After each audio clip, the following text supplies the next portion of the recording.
美国国家公共广播电台总裁梅尔女士，您的公开声明和社交媒体帖子反映了左翼意识形态，并且公然反对言论自由。毕竟，您曾多年担任维基百科的负责人，而维基百科是一个不说真话的平台。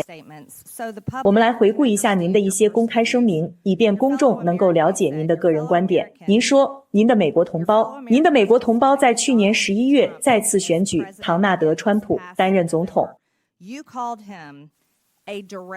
你称他为精神错乱的种族主义者和社会病态者。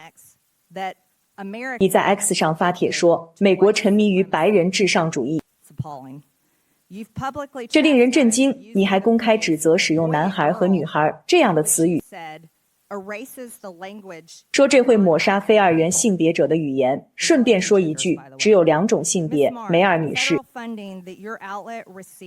你们机构获得的联邦资金来自所有美国纳税人的钱，而不仅仅是那些支持这些言论的观众。我想告诉你，你的联邦资金也来自这个国家的另一半人，那7700万投票给川普总统的美国人。你称川普总统为精神错乱的种族主义者和社会病态者，梅尔女士。许多人认为你支持审查和反对言论自由的观点比你的政治立场更令人担忧。你唯一喜欢的言论似乎是你同意的言论。2021年，你称美国宪法第1修正案是美国新闻业面临的首要挑战，因为它使得打击不良信息变得困难。你还在一次 TED 演讲中表示，我们对真相的尊崇可能是一种干扰。你还表示支持取缔你认为是法西斯主义者的人。你认为应该由谁来负责打击所谓的不良信息？是美国国家公共广播电台吗？是政府吗？还是你？议员主席女士，非常感谢您给我这个机会来发言。我知道你认为应该由你和 NPR 来打击不良信息或是决定真相吗？请用是或否来回答。当然不是，我非常相信言论自由，而且我认为应该有更多的言论。你的公开声明却与此相反。梅尔女士，在2021年，您在大西洋理事会活动上发言时说，当您担任维基百科的 CEO 时，您对虚假信息和错误信息采取了非常积极的应对措施。在新冠病毒大流行和2020年大选期间，您说您通过与政府的对话审查信息。梅尔女士，您指的是哪些政府？是拜登政府吗？主席女士，维基百科从未审查过任何信息。这些是你的公开声明。梅尔女士，您是否熟悉通信法第399B 条？它禁止非商业教育广播电台 NCE 代表盈利性实体播放商业广告。联邦通信委员会 FCC 最近对美国国家公共广播 NPR 和公共电视 PBS 的承销公告和相关政策展开了调查。NPR 是否为盈利性实体播放商业广告？梅尔女士，是或否？主席女士，我们完全遵守 FCC 的调查，并将继续配合。我提醒你，你是在宣誓状态下的，违反通讯法可能会被处以高达1万美元的罚款，甚至可能面临长达1年的监禁。凯格女士，公共电视 PBS 播放盈利性商业广告吗？我们播放赞助声明，我们认为我们完全符合联邦通信委员会的规定，并会提供本次调查所需的所有材料。我们也很期待，我想你们2位都很关心这件事，所以今天带了这么多律师来。凯格女士， PBS 利用纳税人的补贴资助独立镜头组织制作纪录片。作为你们节目第一部分，2016年播出了一部名为《真正的男孩》的纪录片，讲述了一个跨性别青少年应对青少年饮酒问题以及其性别认同所带来的影响。2022年，同一系列节目播出了《我们的联盟》，讲述了一个跨性别女性回到她在俄亥俄州家乡的保龄球联盟的故事，内容关于变性、然后在2024年 ，PBS 播出了《去掉这些树》这部影片，讲述了在棕榈泉一个黑人社区如何努力移除一堵具有分裂意味的树墙的故事。你认为 PBS 需要资助这种荒谬的、需要纳税人买单的材料吗？这些纪录片是观点类的作品，属于我们黄金时段的成人节目。而且家长和成年人也不信任这类节目。现在请肯塔基州的科莫主席发言5分钟。谢谢主席女士。乌尔姆先生，我很高兴您提出了一个观点。您在本次听证会的早期阶段已经多次提到了乡村和偏远地区的问题。我必须讲一个故事。我大学毕业，获得了农业学位，然后回到了肯塔基州门罗县的乡村，在我的农场全职工作了5年，直到今天我还在务农，但那5年是全职的，我有时一天要在拖拉机上工作10到14个小时，而我唯一能收听到新闻的广播电台就是公共广播电台。所以我听公共广播 NPR 的时间，我可以向你们保证，比在座的各位都多，而且那是一个很好的服务。那是30多年前的事了。今天，在同一个偏远地区，有 Sirius XM， 有播客，现在也有网络了。现在有很多媒体选择，我偶尔还是会听 NPR， 因为我只是想听听他们在说什么。现在，这个电台完全变得面目全非了。我觉得那已经不是新闻了，感觉像是在做宣传。每次听 NPR 都感觉里面充满了虚假信息，像 MSNBC 或者赫芬顿邮报这样的媒体，在我看来，他们一直在散布虚假信息，那些是私营公司，这样做也无可厚非。但是 NPR 却在用联邦资金做这件事，我对此感到不满。因为如果阿拉斯加的人们只能收听到公共广播，那么他们所了解的就只有这些头条所说的内容。他们在新冠病毒问题上是错的，而且那些错误的头条新闻还在背景里放着。我没时间细说这些错误的头条新闻。关于川普勾结俄罗斯假新闻，关于亨特·拜登的笔记本电脑错误报道，然后有一个关于我的报道，以及我们在拜登调查期间在这个委员会所经历的一部分。顺便说一句，拜登总统的最后一项举动是先发制人地赦免了他的整个家庭11年，而这恰好是本委员会调查拜登家族并传唤银行记录的11年。我不认为 NPR 报道过拜登赦免自己家庭的事，但他们报道说拜登家族没有任何不当行为的证据之类，和其他不实信息事实上有偏 NPR 的报道。标题是领导亨特·拜登众议院调查的议员被指控拥有一家空壳公司。那报道说的是，我梅尔女士，您是否了解 NPR 在我领导拜登调查最激烈的时候，在你们否认我们调查的方方面面的时候，写过指控我的那篇报道？对于拜登家族的调查，我们有100%的事实依据，有几百页的证据，几百页的银行记录，几百页的邮件。你还记得 NPR 写的指控我的报道吗？说我拥有一家空壳公司。议员先生，我当时不在 NPR 工作，所以不清楚您说的这个报道。像这种事情，你们的消息来源是什么？这是一个非常严重的指控，因为我们正在调查一位总统及其家人，他们有28家空壳公司。我有一个有限责任公司，里面有5处房产，这在我的财务披露表里都有，我已经详细说明过，也接受过很多采访。但是听 NPR 的人，他们完全不了解真相，我对此感到不满。因为你们获得了联邦资金，而且我确实认为公共广播在30年前、20年前，甚至5年前还有存在的意义。但因为现在的科技发展，我认为公共广播已经没有存在的必要了。而且我认为你们滥用了联邦资金所赋予的特权，因为这些标题内容都不是真的，这完全是对一些重大议题的虚假信息传播。你想在剩下的30秒内反驳我说的任何内容吗？谢谢议员，我理解您的顾虑。我5月份上任后做的第一件事，就是加强我们的编辑标准。我只是我的总编。他为什么 NPR 还要发表社论？非常抱歉 NPR 应该发表社论吗？我说的社评不是指观点社评。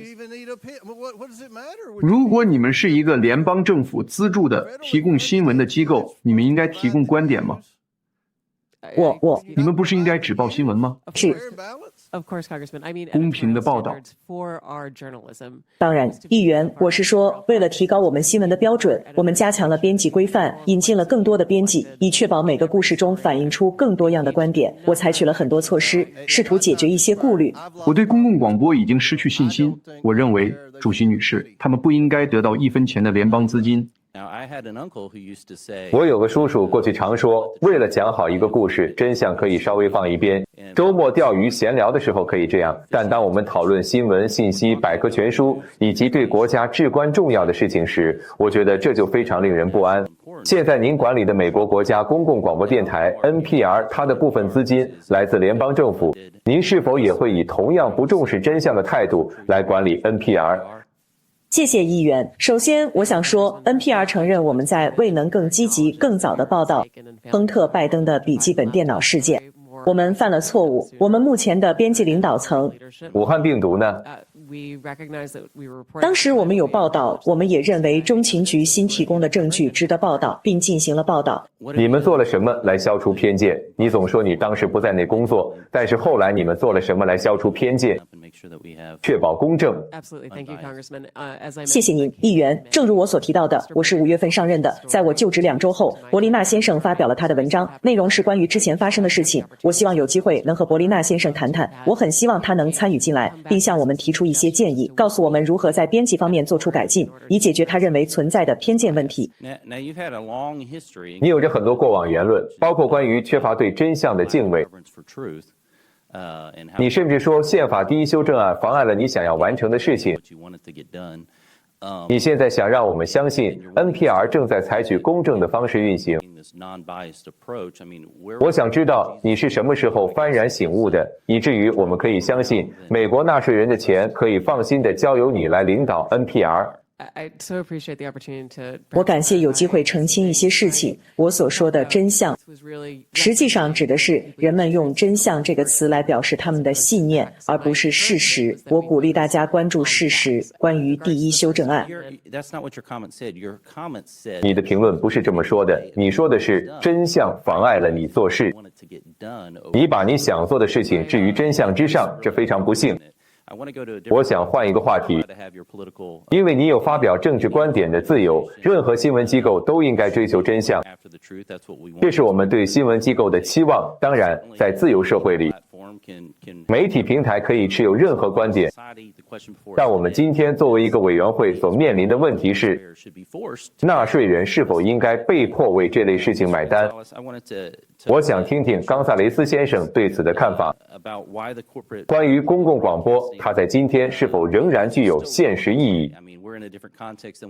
我的意思是，我们现在所处的环境和60年代不同，那时可能不是每家都有一台电视，现在很多家庭都有好几台电视，而且几乎每个人一天中的大部分时间，口袋里都装着一个屏幕，我的桌上就有3个。所以现在的情况是，我们有很多渠道可以获取新闻和信息。您能否谈谈公共广播在当今社会的重要性，或者说它已经不再重要了？对，没错，在1967年的公共广播法案通过，以及70年代早期的时候，当时只有3个电视台，我们有克朗凯特、雷斯纳，还有另一个人 PBS 的出现，让我们拥有的电视台数量增加了1/3，但现在情况已经不同。至于公共广播的教育意义也已经减弱了。顺便说一句，我相信芝麻街10年前就卖给了 HBO。至于教育价值，我们在网上有源源不断的教育内容，我可以列举一堆网站，人们可以通过 YouTube 频道访问教育内容，各种收入水平的孩子都可以访问。基本上，正如我在证词中所说，这又回到了一个基本的不公平现象。50年来，保守派一直在说，你们完全是带有偏见的，但他们竟然还厚颜无耻地说，不。我们没有偏见，你们还得给我们钱。这真是令人无语。您的时间到了，谢谢冈萨雷斯先生。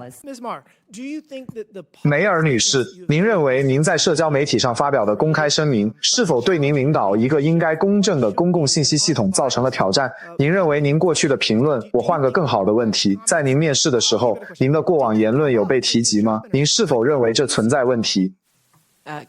谢谢你的提问。我的那些言论在面试中从未被提及。你是个激进的进步主义者，你难道不认为你的政治倾向会让美国民众觉得你不够公正？没有好好工作吗？因为你同意你的工作是保持新闻从业者的操守，对吧？当然，但是在新闻编辑室和我所做的一切之间有严格的分界线。我们来谈谈新闻编辑室。你们编辑委员会里有87位注册的民主党人，没有一位共和党人，这如何能让我们觉得你们在提供公正信息方面做得很好呢？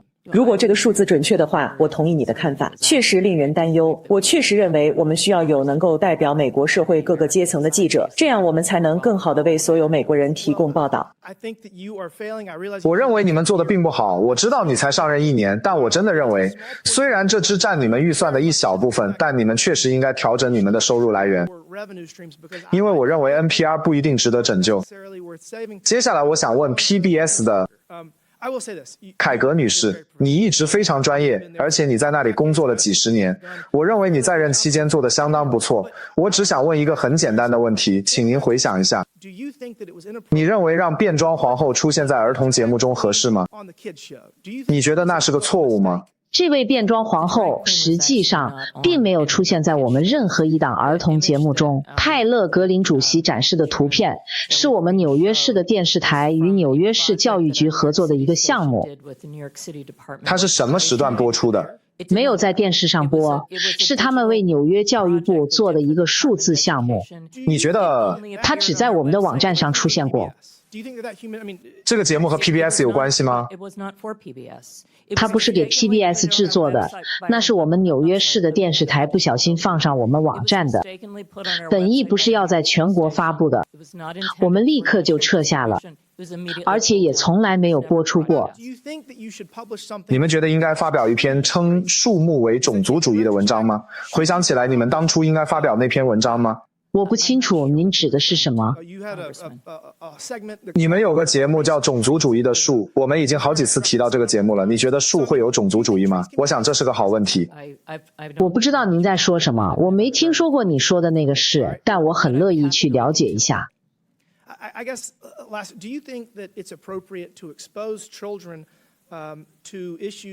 我想最后问一下，您认为让儿童接触变性相关的问题是否合适？您觉得这有问题吗？这是应该避免的。我们的儿童节目中没有这类内容。凯格女士，您今天做得不错，我们会继续进行这次对话，但再次强调，我们有36万亿美元的债务，我们正在努力想办法确保我们的子孙有机会实现美国梦，因为如果我们不在财政上改变方向，他们就不会有机会。谢谢。谢谢。